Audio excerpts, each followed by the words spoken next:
हाल से थोड़ी सी मैं आपको बात बता दूं, साइफ़र केस जो शाह महमूद कुरैशी साहब के ख़िलाफ़ और इमरान ख़ान के ख़िलाफ़ है, अभी रिसेंटली हाई कोर्ट ने फ़ैसला कर दिया है कि ये जेल ट्रायल इलीगल है, अनकॉन्स्टिट्यूशनल है, आइन की ख़िलाफ़ वर्जी है, ये किसी लिहाज से ओपन ट्रायल नहीं हो सकता।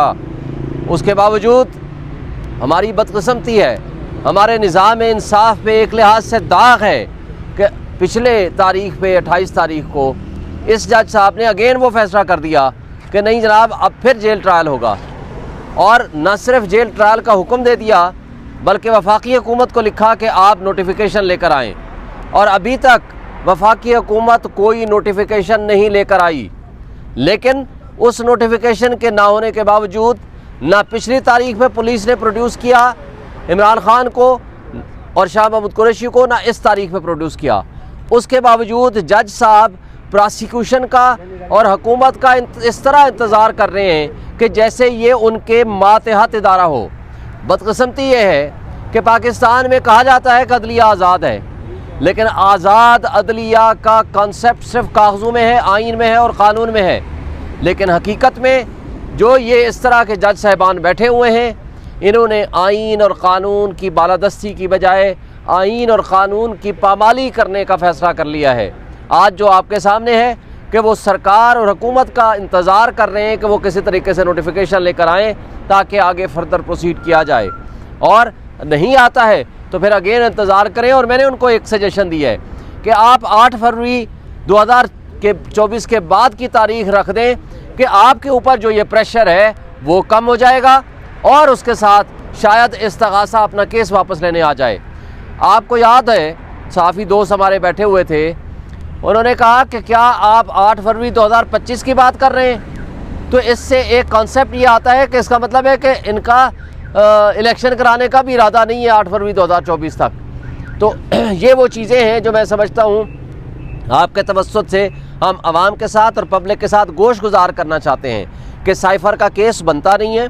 साइफ़र का केस बनाना इट्सेल्फ एक ग़ुलामी की बदतरीन मिसाल कायम करने के मुतरादिफ है, इसलिए कि जिस शख्स ने मुल्क की सलामती और ख़ुद मुख्तारी का दिफा किया हो उसको आप मुजरिम और मुल्ज़िम बनाकर जेल में बंद कर दें। और ये जो लतीफ़े चल रहे हैं जो अदालतों में कि आज़ाद अदलिया है और हमारी फ़ौज जो है वो सियासत में मुलव्वस नहीं है, ये लतीफ़े ही हम तसव्वुर कर सकते हैं, लेकिन एक्चुअली जो कुछ हो रहा है वो सब आपके सामने है। आपने एक चंद दिन परसों का देखा, एक नवाज शरीफ साहब जो सुपर लाडला, जो एक इश्तिहारी मुजरिम था, वहाँ से वापस आता है, आकर के उसको चंद मिनट्स के अंदर 2 केसेस का फैसला हो जाता है। एवनफील्ड डिपार्टमेंट भी आपका और इस्तिग़ासा यानी नैब साबित नहीं कर सका, ये आपका है। भाई वो तो खुद आ करके फ्लोर ऑफ द हाउस में खड़े होकर कहा था कि जनाब ये हमारा है और ये है वो ज़राए, ये है वो रसीदें जो हम अदालत में पेश करेंगे। और वो कैसे आया था? पानामा लीक्स के ज़रिए आया था उसकी कि जनाब ये इनका है, और उसके साथ ऑफशोर कंपनी के ज़रिए फिर हुसैन नवाज़ आ करके टीवी में कहता है कि अल्हम्दुलिल्लाह ये हमारे हैं, और मरियम नवाज़ इसकी बेनिफिशरी ओनर हैं। उससे पहले मरियम नवाज़ कह रही है कि पाकिस्तान से बाहर तो क्या, पाकिस्तान में भी मेरी कोई जायदाद नहीं, फिर जायदादें भी निकल आती हैं। ये सारी चीज़ें, फिर कतरी ख़त आ गया, नहीं जी इसके ज़रिए हमने ख़रीदा है, वो सारी चीज़ें ख़त्म करके नैब की मिली भगत से ये जो फ़ैसला आया है परसों, इसने निज़ाम इंसाफ को दागदार कर दिया है।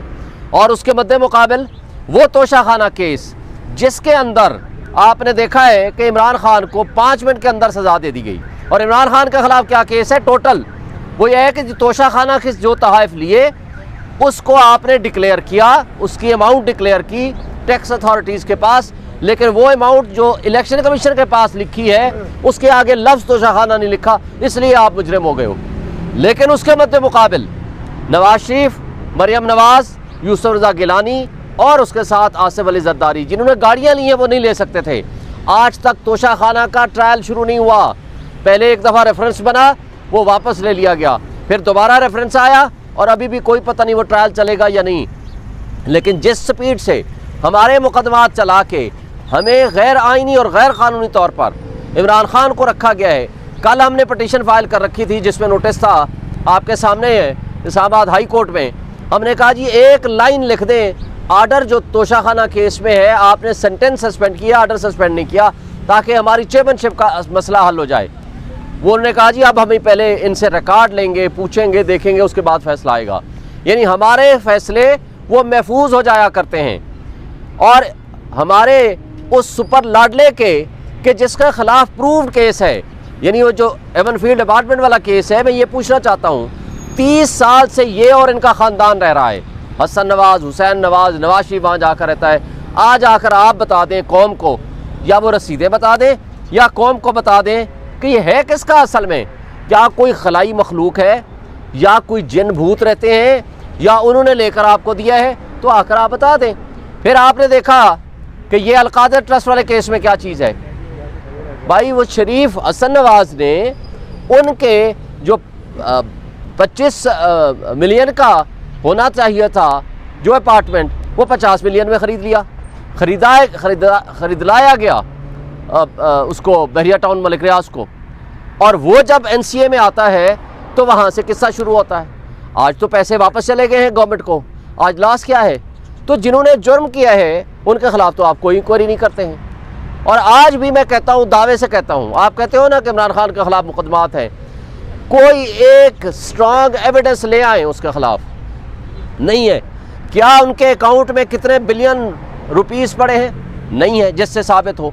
उनका मुल्क में या मुल्क से बाहर कोई प्रॉपर्टी है वो साबित कर दें, जो ड्यूरिंग प्राइम मिनिस्टरशिप सिर्फ नहीं, उनके पास 4 हुकूमतें थी, 5, एक वफाक की, एक GB की, एक गिलगित बल्तिस्तान की, एक पंजाब की और KP की। और करप्शन करने के लिए ये करोड़ 2 करोड़ रुपए वो ना करते, और वो भी इस तरह। अगर आप इनके पास कोई एविडेंस होती तो ये इद्दत वाले केस ना उठाते, ये इस तरह की गलीज किस्म की हरकतें ना करते जो लोग कर रहे हैं। मैं समझता हूँ कि आज भी वक्त है कि इनको सोचना चाहिए कि इस मुल्क के साथ ये कुछ ना करें जो कुछ ये कर रहे हैं। आज जो कुछ हो रहा है हमारे मुल्क के साथ, अगर इस तरह कोई लूली लंगड़ी हुकूमत बनाने में कामयाब होंगे तो जो फेडरेशन की अलामत है, जो 80 से 90% आबादी को आज भी PTI रिप्रेजेंट कर रही है और लोग इसके साथ खड़े हैं, तो मुल्क की जड़ें खोखली हो जाएंगी, आपकी national security at risk and cost आ जाएगी। आज भी आपके लिए वक्त है, आप रिकन्सिडर करें, लोगों को उठाना बंद करें, चादर चार दीवारी की पामाली ख़त्म करें, ताकि मुल्क में निज़ाम इंसाफ ठीक तरीके से चल सके। Thank you.